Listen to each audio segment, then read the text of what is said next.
চন্দ্রগুপ্ত মৌর্য একটি সাম্রাজ্যের উত্থান। ভারতীয় ইতিহাসের প্রাচীন ইতিহাসে চন্দ্রগুপ্ত মৌর্যের মতো বড় কিছু ব্যক্তিত্ব দেখা যায়।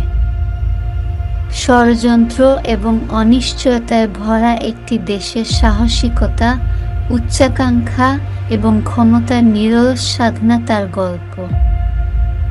বর্তমান বিহারের ছোট শহর পাটলিপুত্রের নম্র সূচনায় জন্মগ্রহণ করা চন্দ্রগুপ্তের প্রথম বছরগুলি প্রতিকূলতা এবং কষ্টের দ্বারা চিহ্নিত ছিল। অল্প বয়সে অনাথ, ভাগ্যের বাঁকা এবং জীবনের রূঢ় বাস্তবতা দ্বারা নিয়ন্ত্রিত পৃথিবীতে নিজেকে রক্ষা করার জন্য তাকে ছেড়ে দেওয়া হয়েছিল। কিন্তু চন্দ্রগুপ্ত সাধারণ যুবক ছিলেন না। বুদ্ধিমত্তা, ক্যারিশমা এবং অদম্য চেতনায় ধন্য তিনি প্রতিকূলতাকে সুযোগে পরিণত করার বিরল উপহারের অধিকারী ছিলেন। তার পরামর্শদাতা, শ্রদ্ধেয় দার্শনিক এবং কৌশলবিদ চাণক্যের অধীনে চন্দ্রগুপ্ত রাষ্ট্রীয় শিল্পের শিল্প এবং শাসনের নীতিগুলিকে আত্মস্থ করেছিলেন, যা তার ভাগ্যকে গঠন করবে এবং ইতিহাসের গতিপথ পরিবর্তন করবে। চাণক্য তার তরুণ প্রতিষেধকের মধ্যে সুপ্ত সম্ভাবনাকে স্বীকৃতি দিয়ে একটি বিশাল নকশার কল্পনা করেছিলেন, একটি বিশাল সাম্রাজ্যের প্রতিষ্ঠা যা প্রাচীন ভারতের খণ্ডিত রাজ্যগুলিকে একক ব্যানারে একত্রিত করবে। একত্রে গুরু এবং শিষ্য, বিপদ এবং প্রতিশ্রুতি দিয়ে ভরা একটি যাত্রা শুরু করেছিলেন। জোট এবং ষড়যন্ত্রের একটি ট্যাপেস্ট্রি বুনতেন যা মৌর্য রাজবংশের ভিত্তি স্থাপন করবে। চন্দ্রগুপ্তের ক্ষমতায় আরোহণের মঞ্চ তৈরি করা হয়েছিল। একের পর এক সাহসী সামরিক অভিযানে তিনি নন্দ রাজবংশের নিবিষ্ট শক্তিকে চ্যালেঞ্জ করেছিলেন, যার অত্যাচারী শাসন সারা দেশে অসন্তোষ ও বিদ্রোহের জন্ম দিয়েছিল। চাণক্যের কৌশলগত প্রতিভা এবং নির্ভীক যোদ্ধাদের একদলের আনুগত্যের সমর্থনে চন্দ্রগুপ্ত অত্যাচারী শক্তির বিরুদ্ধে যুদ্ধ করেছিলেন, ভারতের কেন্দ্রস্থলে বিজয় ও মুক্তির পথ তৈরি করেছিলেন। মগধের যুদ্ধ পাটলিপুত্রের রক্তে ভেজা ক্ষেত্রগুলিতে সংঘটিত হয়েছিল, যা চন্দ্রগুপ্তের আধিপত্যের সন্ধানে একটি টার্নিং পয়েন্ট হিসাবে প্রমাণিত হয়েছিল। সমস্ত প্রতিকূলতার বিরুদ্ধে তিনি বিজয়ী হন, নন্দদের স্বৈরাচারী শাসনকে উৎখাত করেন এবং মৌর্য সাম্রাজ্যের প্রথম সম্রাট হিসাবে সিংহাসনে আরোহণ করেন। কিন্তু চন্দ্রগুপ্তের উচ্চাকাঙ্ক্ষার কোনো সীমা ছিল না। পাটলিপুত্রকে তার রাজধানী হিসাবে এবং তার প্রজাদের আশীর্বাদকে তার আদেশ হিসাবে তিনি তার ডোমেনের সীমানা প্রসারিত করতে, জোট গঠন এবং বিজয়ের নিরলস সাধনায় প্রতিপক্ষকে পরাজিত করার জন্য যাত্রা করেছিলেন। হিমালয়ের তুষারাবৃত চূড়া থেকে শুরু করে দাক্ষিণাত্যের সূর্যালোকিত সমভূমি পর্যন্ত মৌর্য সাম্রাজ্য অপ্রতিদ্বন্দ্বী শক্তি ও দক্ষতার সাথে রাজ্য ও রাজত্বকে পরাজিত করে তার শক্তিশালী সীমানা প্রসারিত করেছিল। তবুও চন্দ্রগুপ্তের দৃষ্টি নিছক বিজয়ের বাইরেও প্রসারিত হয়েছিল। শাসনের অপরিহার্যতা এবং ন্যায় বিচারের অপরিহার্যতাগুলিকে স্বীকৃতি দিয়ে তিনি একটি ন্যায্য ও ন্যায়সঙ্গত ব্যবস্থা প্রতিষ্ঠা করতে চেয়েছিলেন, যা তার মৃত্যুর পরেও দীর্ঘস্থায়ী হবে। তার আলোকিত শাসনের অধীনে মৌর্য সাম্রাজ্য সমৃদ্ধি এবং বহুত্ববাদের আলোকবর্তিকা হয়ে ওঠে। এর বিশাল বিস্তৃতি জুড়ে ব্যবসা, বাণিজ্য এবং সাংস্কৃতিক বিনিময়কে উৎসাহিত করে। চন্দ্রগুপ্তের উত্তরাধিকার তার রাজত্বের দীর্ঘকাল পরে স্থায়ী হয়েছিল নেতৃত্বের স্থায়ী শক্তি এবং মানুষের উচ্চাকাঙ্ক্ষার রূপান্তরকারী সম্ভাবনার একটি প্রমাণ। তার আদেশগুলি পাথরের স্তম্ভে খোদাই করা এবং সমগ্র রাজ্যে ছড়িয়ে দেওয়া, সামাজিক কল্যাণ, ধর্মীয় সহনশীলতা এবং আইনের শাসনের প্রতি তার অঙ্গীকারের সাক্ষ্য বহন করে। তার জীবনের গোধূলি বছরগুলিতে চন্দ্রগুপ্ত আধ্যাত্মিক জ্ঞান অর্জনের জন্য ক্ষমতার ফাঁক ত্যাগ করে সিংহাসন ত্যাগ করেছিলেন। দাক্ষিণাত্যের মরুভূমিতে প্রবেশ করে তিনি তপস্বী জীবনকে আলিঙ্গন করেছিলেন, জীবনের রহস্যের চিন্তায় সান্ত্বনা ও প্রশান্তির সন্ধান করেছিলেন। চন্দ্রগুপ্ত মৌর্যের বর্ণাঢ্য রাজত্বের সূর্য অস্ত যাওয়ার সাথে সাথে তার কৃতিত্বের প্রতিধ্বনি সময়ের করিডোরে প্রতিধ্বনিত হয়েছিল, শাসক ও স্বপ্নদর্শীদের প্রজন্মকে তার উদাহরণ অনুকরণ করতে অনুপ্রাণিত করেছিল। তার নাম মহত্বের সমার্থক হয়ে উঠেছে, তার উত্তরাধিকার ভারতীয় ইতিহাসের টেপেস্ট্রিতে একটি অমোঘ ছাপ। আজ চন্দ্রগুপ্ত মৌর্যের স্মৃতি, কিংবদন্তি এবং উপাখ্যানের ইতিহাসে বেঁচে আছে, মানুষের প্রচেষ্টার স্থায়ী চেতনা এবং মানুষের আত্মার সীমাহীন সম্ভাবনার প্রমাণ। প্রাচীন ভারতের ইতিহাসে তার গল্পটি নেতৃত্বের রূপান্তরকারী শক্তি এবং যারা অসম্ভব স্বপ্ন দেখার সাহস করে তাদের স্থায়ী উত্তরাধিকারের অনুসরণ হিসাবে স্থায়ী হয়। আমাদের চ্যানেলে সাবস্ক্রাইব করুন এবং বিজ্ঞপ্তির বেল আইকনটি টিপুন যাতে আপনি আপডেট থাকতে পারেন এবং আমাদের অনুপ্রেরণামূলক, শিক্ষামূলক এবং অনুপ্রেরণামূলক গল্পগুলি সম্পর্কে আরও জানতে পারেন। চন্দ্রগুপ্ত মৌর্য আধ্যাত্মিক পরিপূর্ণতা খোঁজার জন্য সিংহাসন থেকে সরে আসার সাথে সাথে তার প্রস্থান মৌর্য সাম্রাজ্যের গল্পে একটি নতুন অধ্যায়ের সূচনা করে। তার রাজত্ব সমৃদ্ধি এবং সাংস্কৃতিক বিকাশের একটি স্বর্ণালী যুগের ভিত্তি স্থাপন করেছিল, কিন্তু তার পদত্যাগ একটি শূন্যতা রেখেছিল যা শীঘ্রই তার বিশিষ্ট উত্তরসূরি দ্বারা পূরণ করা হবে। চন্দ্রগুপ্তের দায়িত্ব তার পুত্র বিন্দুসারের কাছে চলে যায়, যিনি তার সম্মানিত বংশের জন্য প্রজ্ঞা ও বিচক্ষণতার অধিকারী ছিলেন। বিন্দুসারের সূক্ষ্ম নেতৃত্বে মৌর্য সাম্রাজ্য ক্রমাগত উন্নতি লাভ করতে থাকে। তার সীমানা হিমালয়ের পাদদেশ থেকে দাক্ষিণাত্য মালভূমির দক্ষিণ প্রান্ত পর্যন্ত বিস্তীর্ণ অঞ্চলগুলিকে বিস্তৃত করে। বিন্দুসারের রাজত্ব কূটনীতি এবং সামরিক শক্তির একটি সূক্ষ্ম ভারসাম্য দ্বারা চিহ্নিত করা হয়েছিল। তার বিচক্ষণ নীতিগুলি তাকে তার প্রজাদের কাছে প্রিয় করেছিল, যখন তার সামরিক অভিযানগুলি তার রাজ্যের নিরাপত্তা এবং স্থিতিশীলতা নিশ্চিত করেছিল। বাণিজ্যের বিকাশ ঘটে, শিল্প ও স্থাপত্যের বিকাশ ঘটে এবং মৌর্য সাম্রাজ্য তার নতুন সমৃদ্ধির দীপ্তিতে আচ্ছন্ন হয়। তবুও রাজদরবারের জাঁকজমকের মধ্যে ষড়যন্ত্র পৃষ্ঠের নিচে ছড়িয়ে পড়ে। অভিজাত ও দরবারীদের মধ্যে শত্রুতা সেই ভঙ্গুর শান্তিকে ক্ষুণ্ণ করার হুমকি দিয়েছিল যা বজায় রাখার জন্য বিন্দুসার এত কঠোর পরিশ্রম করেছিলেন।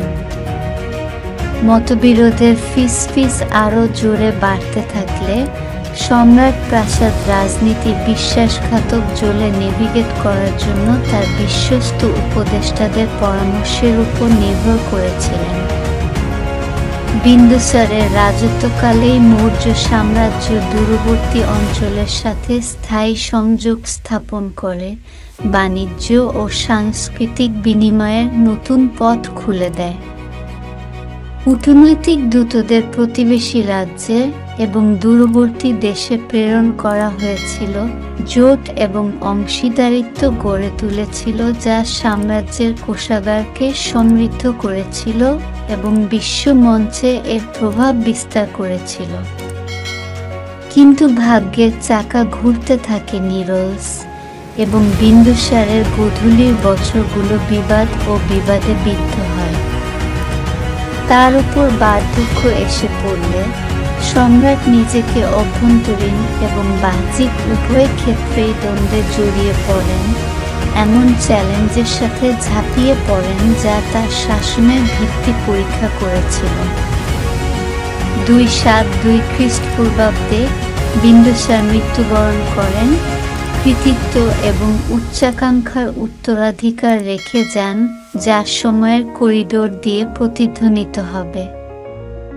তার শাসনামল অতুলনীয় সমৃদ্ধি এবং সাংস্কৃতিক বিকাশের যুগের সূচনা করেছিল, যা তার বিশিষ্ট উত্তরাধিকারীর অধীনে মৌর্য গৌরবের শীর্ষস্থানের ভিত্তি স্থাপন করেছিল। বিন্দুসারের পুত্র সিংহাসনে আরোহণ করার সাথে সাথে মৌর্য সাম্রাজ্য তার শক্তি ও প্রভাবের শিখরে পৌঁছেছিল। তার নাম ছিল অশোক, শুধুমাত্র একজন বিজয়ী এবং রাষ্ট্রনায়ক হিসেবেই নয়, একজন স্বপ্নদ্রষ্টা হিসেবেও স্মরণ করা হবে যার রাজত্ব ইতিহাসের গতিপথকে বদলে দেবে। অশোকের আলোকিত শাসনের অধীনে মৌর্য সাম্রাজ্য মহিমা ও মহিমার অভূতপূর্ব উচ্চতায় পৌঁছেছিল। তার বিজয়গুলি সাম্রাজ্যের সীমানাকে ভারতীয় উপমহাদেশের সুদূরতম সীমা পর্যন্ত প্রসারিত করেছিল, মৌর্য সার্বভৌমত্বের পতাকাতলে বৈষম্যহীন জনগণকে একত্রিত করেছিল। তবে একা তলোয়ারই অশোকের উত্তরাধিকারকে সুরক্ষিত করেনি। গভীর আত্মদর্শনের এক মুহূর্তে সম্রাট শান্তি ও করুণার শিক্ষা গ্রহণ করার জন্য বিজয়ের পথ থেকে সরে আসেন। বৌদ্ধ ধর্মের শিক্ষার দ্বারা অনুপ্রাণিত হয়ে তিনি হিংসা ত্যাগ করেছিলেন এবং অহিংসা ও সর্বজনীন ভ্রাতৃত্বের দর্শন গ্রহণ করেছিলেন। অশোকের আদেশগুলি পাথরের স্তম্ভে খোদাই করা এবং সমগ্র সাম্রাজ্য জুড়ে ছড়িয়ে দেওয়া সামাজিক কল্যাণ, ধর্মীয় সহনশীলতা এবং জীবনের পবিত্রতার প্রতি তার অঙ্গীকারের সাক্ষ্য দেয়। তার শিল্প ও বিজ্ঞানের পৃষ্ঠপোষকতা সাংস্কৃতিক বিকাশের একটি স্বর্ণযুগকে উৎসাহিত করেছিল, কারণ কারিগর এবং পণ্ডিতরা মৌর্য সভ্যতার নবজাগরণে অংশ নিতে তার দরবারে ভিড় করেছিলেন। কিন্তু অশোকের সবচেয়ে বড় উত্তরাধিকার ছিল তার নৈতিক ও আধ্যাত্মিক রূপান্তরের মধ্যে। ধর্মের নীতির প্রতি তার অটল অঙ্গীকারের মাধ্যমে তিনি দ্বন্দ্ব ও কলহের ছায়া দ্বারা অন্ধকারাচ্ছন্ন পৃথিবীতে আলোর বাতিঘর হয়েছিলেন।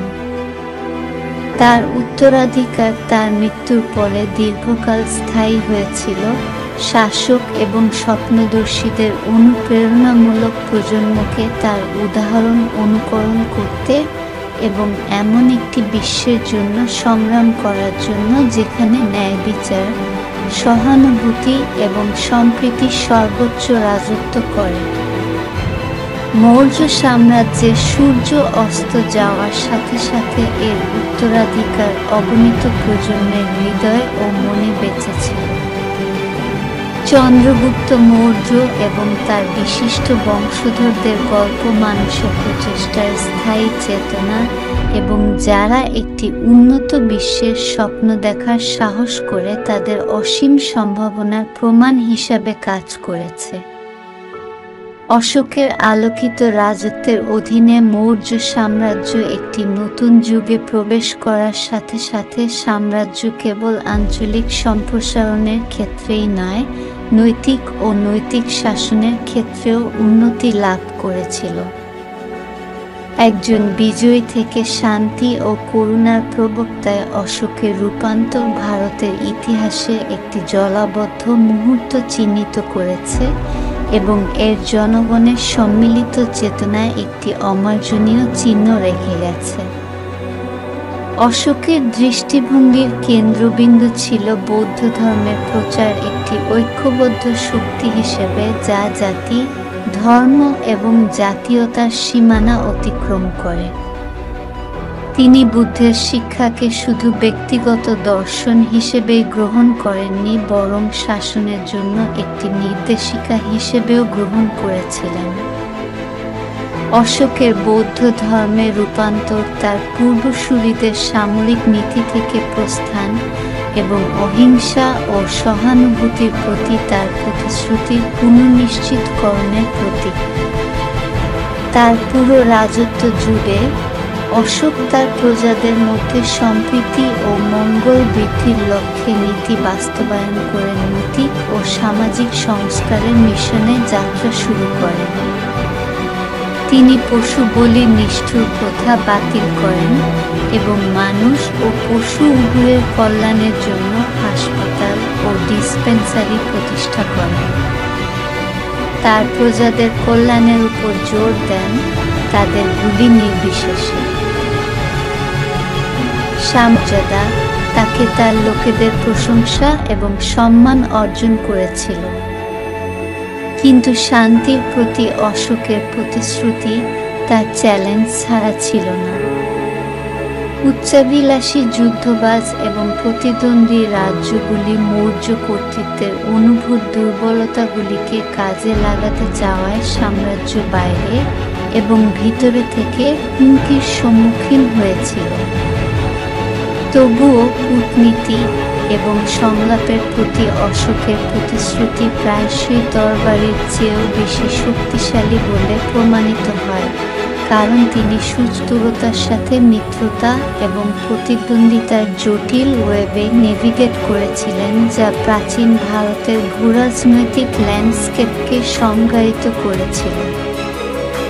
অশোকের রাজত্বের সবচেয়ে স্থায়ী উত্তরাধিকারগুলির মধ্যে একটি হল তার আদেশের বিস্তার, যা সমগ্র সাম্রাজ্য জুড়ে স্তম্ভ এবং পাথরে খোদাই করা ছিল।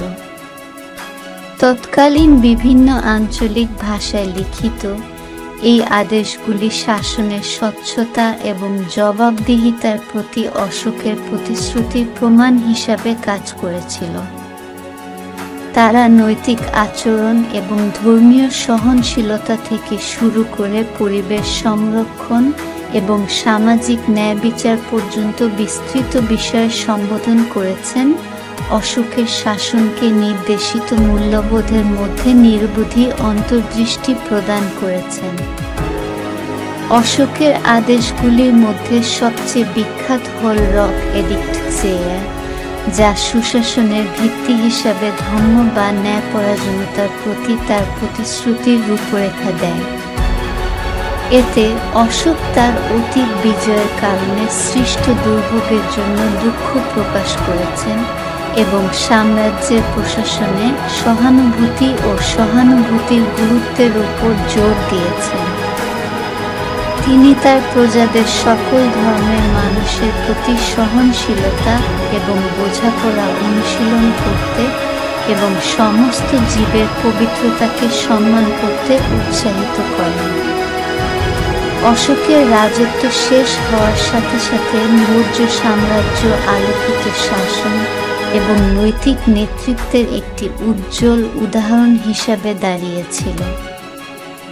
তার উত্তরাধিকার দীর্ঘকাল স্থায়ী হবে। তার উত্তরাধিকার ন্যায়, সহানুভূতি এবং পারস্পরিক শ্রদ্ধার নীতির উপর নির্মিত বিশ্বের জন্য সংগ্রাম করার জন্য নেতা এবং চিন্তাবিদদের প্রজন্মকে অনুপ্রাণিত করবে। যদিও মৌর্য সাম্রাজ্য শেষ পর্যন্ত ইতিহাসের শক্তির কাছে আত্মসমর্পণ করবে, তার চেতনা বেঁচে থাকবে মানব মঙ্গলের স্থায়ী শক্তি এবং আলোকিত নেতৃত্বের পরিবর্তনশীল সম্ভাবনার প্রমাণ দিয়ে পড়েন, যা তার শাসনের ভিত্তি পরীক্ষা করেছিল। 272 খ্রিস্টপূর্বাব্দে বিন্দুসার মৃত্যুবরণ করেন। কৃতিত্ব এবং উচ্চাকাঙ্ক্ষার উত্তরাধিকার রেখে যান, যা সময়ের করিডোর দিয়ে প্রতিধ্বনিত হবে। তার শাসনামল অতুলনীয় সমৃদ্ধি এবং সাংস্কৃতিক বিকাশের যুগের সূচনা করেছিল, যা তার বিশিষ্ট উত্তরাধিকারীর অধীনে মৌর্য গৌরবের শীর্ষস্থানের ভিত্তি স্থাপন করেছিল। বিন্দুসারের পুত্র সিংহাসনে আরোহণ করার সাথে সাথে মৌর্য সাম্রাজ্য তার শক্তি ও প্রভাবের শিখরে পৌঁছেছিল। তার নাম ছিল অশোক। শুধুমাত্র একজন বিজয়ী এবং রাষ্ট্রনায়ক হিসেবেই নয়, একজন স্বপ্নদ্রষ্টা হিসেবেও স্মরণ করা হবে, যার রাজত্ব ইতিহাসের গতিপথকে বদলে দেবে। অশোকের আলোকিত শাসনের অধীনে মৌর্য সাম্রাজ্য মহিমা ও মহিমার অভূতপূর্ব উচ্চতায় পৌঁছেছিল। তার বিজয়গুলি সাম্রাজ্যের সীমানাকে ভারতীয় উপমহাদেশের সুদূরতম সীমা পর্যন্ত প্রসারিত করেছিল। মৌর্য সার্বভৌমত্বের পতাকা তুলে বৈষম্যহীন জনগণকে একত্রিত করেছিল। তবে একা তলোয়ারই অশোকের উত্তরাধিকারকে সুরক্ষিত করে। গভীর আত্মদর্শনের এক মুহূর্তে সম্রাট শান্তি ও করুণার শিক্ষা গ্রহণ করার জন্য বিজয়ের পথ থেকে সরে আসেন। বৌদ্ধ ধর্মের শিক্ষার দ্বারা অনুপ্রাণিত হয়ে তিনি হিংসা ত্যাগ করেছিলেন এবং অহিংসা ও সর্বজনীন ভ্রাতৃত্বের দর্শন গ্রহণ করেছিলেন। অশোকের আদেশগুলি পাথরের স্তম্ভে খোদাই করা এবং সমগ্র সাম্রাজ্য জুড়ে ছড়িয়ে দেওয়া সামাজিক কল্যাণ, ধর্মীয় সহনশীলতা এবং জীবনের পবিত্রতার প্রতি তার অঙ্গীকারের সাক্ষ্য দেয়। তার শিল্প ও বিজ্ঞানের পৃষ্ঠপোষকতা সাংস্কৃতিক বিকাশের একটি স্বর্ণযুগকে উৎসাহিত করেছিল, কারণ কারিগর এবং পণ্ডিতরা মৌর্য সভ্যতার নবজাগরণে অংশ নিতে তার দরবারে ভিড় করেছিলেন। কিন্তু অশোকের সবচেয়ে বড় উত্তরাধিকার ছিল তার নৈতিক ও আধ্যাত্মিক রূপান্তরের মধ্যে। ধর্মের নীতির প্রতি তার অটল অঙ্গীকারের মাধ্যমে তিনি দ্বন্দ্ব ও কলহের ছায়া দ্বারা অন্ধকারাচ্ছন্ন পৃথিবীতে আলোর বাতিঘর হয়েছিলেন। তার উত্তরাধিকার তার মৃত্যুর পরে দীর্ঘকাল স্থায়ী হয়েছিল, শাসক এবং স্বপ্নদর্শীদের অনুপ্রেরণামূলক প্রজন্মকে তার উদাহরণ অনুকরণ করতে এবং এমন একটি বিশ্বের জন্য সংগ্রাম করার জন্য যেখানে ন্যায় বিচার, সহানুভূতি এবং সম্প্রীতি সর্বোচ্চ রাজত্ব করে। মৌর্য সাম্রাজ্যের সূর্য অস্ত যাওয়ার সাথে সাথে এর উত্তরাধিকার অগণিত প্রজন্মের হৃদয় ও মনে বেঁচে ছিল। চন্দ্রগুপ্ত মৌর্য এবং তার বিশিষ্ট বংশধরদের গল্প মানুষের প্রচেষ্টার স্থায়ী চেতনা এবং যারা একটি উন্নত বিশ্বের স্বপ্ন দেখার সাহস করে তাদের অসীম সম্ভাবনার প্রমাণ হিসাবে কাজ করেছে। অশোকের আলোকিত রাজত্বের অধীনে মৌর্য সাম্রাজ্য একটি নতুন যুগে প্রবেশ করার সাথে সাথে সাম্রাজ্য কেবল আঞ্চলিক সম্প্রসারণের ক্ষেত্রেই নয়, নৈতিক ও নৈতিক শাসনের ক্ষেত্রেও উন্নতি লাভ করেছিল। একজন বিজয়ী থেকে শান্তি ও করুণার প্রবক্তায় অশোকের রূপান্তর ভারতের ইতিহাসে একটি জলাবদ্ধ মুহূর্ত চিহ্নিত করেছে এবং এর জনগণের সম্মিলিত চেতনায় একটি অমার্জনীয় চিহ্ন রেখে গেছে। অশোকের দৃষ্টিভঙ্গির কেন্দ্রবিন্দু ছিল বৌদ্ধ ধর্মের প্রচার একটি ঐক্যবদ্ধ শক্তি হিসেবে, যা জাতি, ধর্ম এবং জাতীয়তার সীমানা অতিক্রম করে। তিনি বুদ্ধের শিক্ষাকে শুধু ব্যক্তিগত দর্শন হিসেবেই গ্রহণ করেননি, বরং শাসনের জন্য একটি নির্দেশিকা হিসেবেও গ্রহণ করেছিলেন। অশোকের বৌদ্ধ ধর্মের রূপান্তর তার পূর্বসূরীদের সামরিক নীতি থেকে প্রস্থান এবং অহিংসা ও সহানুভূতির প্রতি তার প্রতিশ্রুতির পুনর্নিশ্চিতকরণের প্রতীক। তার পুরো রাজত্ব জুড়ে অশোক তার প্রজাদের মধ্যে সম্প্রীতি ও মঙ্গল বৃদ্ধির লক্ষ্যে নীতি বাস্তবায়ন করে নৈতিক ও সামাজিক সংস্কারের মিশনে যাত্রা শুরু করেন। তিনি পশু বলির নিষ্ঠুর প্রথা বাতিল করেন এবং মানুষ ও পশু উভয়ের কল্যাণের জন্য হাসপাতাল ও ডিসপেন্সারি প্রতিষ্ঠা করেন। তার প্রজাদের কল্যাণের উপর জোর দেন, তাদের গুলি নির্বিশেষে।